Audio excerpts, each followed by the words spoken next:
Miami, the land of palm trees, beautiful beaches, Florida man's condo, and now a Formula One Grand Prix. But why is F1 going to Miami in the first place? Miami doesn't scream motorsport, and isn't the first place many would think F1 would go to.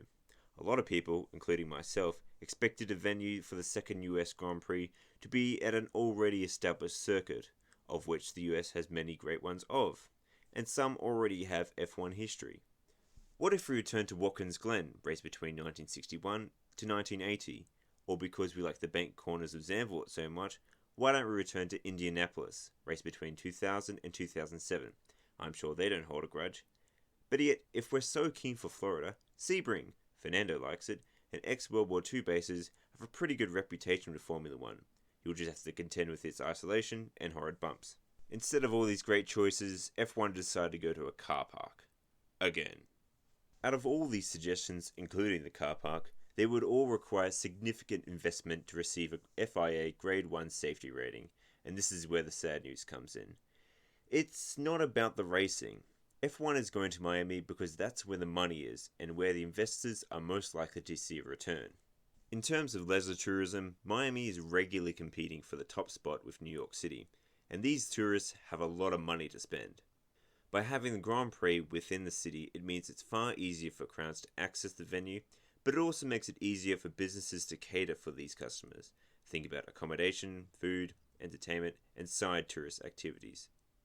In F1's official statement about the race, it is said there will be a program to support local businesses and the community to ensure they get the full benefits of the race being in Miami Gardens. By doing this, Miami-Dade County and other stakeholders can ensure the investments pay off. Originally, the circle was planned to be on Biscay Boulevard, a road that used to hold IMSA races in the 80s. The track would follow the boulevard and then turn east over the bridge that crossed the bay. It would then double back over the bridge, with the final sector being a loop around the American Airlines Arena.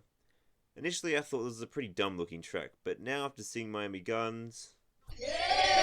Come on, look at this place. It's beautiful. High-rise apartments, bright turquoise water, racing over a little bridge over said water. How action movie is that? But instead, we're getting Sochi Autodrome. With extra sweat. Unfortunately, we have to be realistic. Miami Gardens and the Hard Rock Stadium is a far better choice community and business-wise. The area doesn't interfere with any major roads, it doesn't block any businesses or residencies. It also allows the stakeholders, Miami-Dade County and the Hard Rock Stadium, the ability to give Formula One and Helmut Tilke a large degree of freedom for a successful Grand Prix event. Finally, and most importantly, Miami-Dade can retain tourists spending money within the county both during and after the Grand Prix weekend, making sure they can see a return on the investment and generate enough funding to run next year. To see how successful the event will be, we'll have to wait for the weekend to run and the numbers to come in. Only then can we understand why F1 is going to Miami.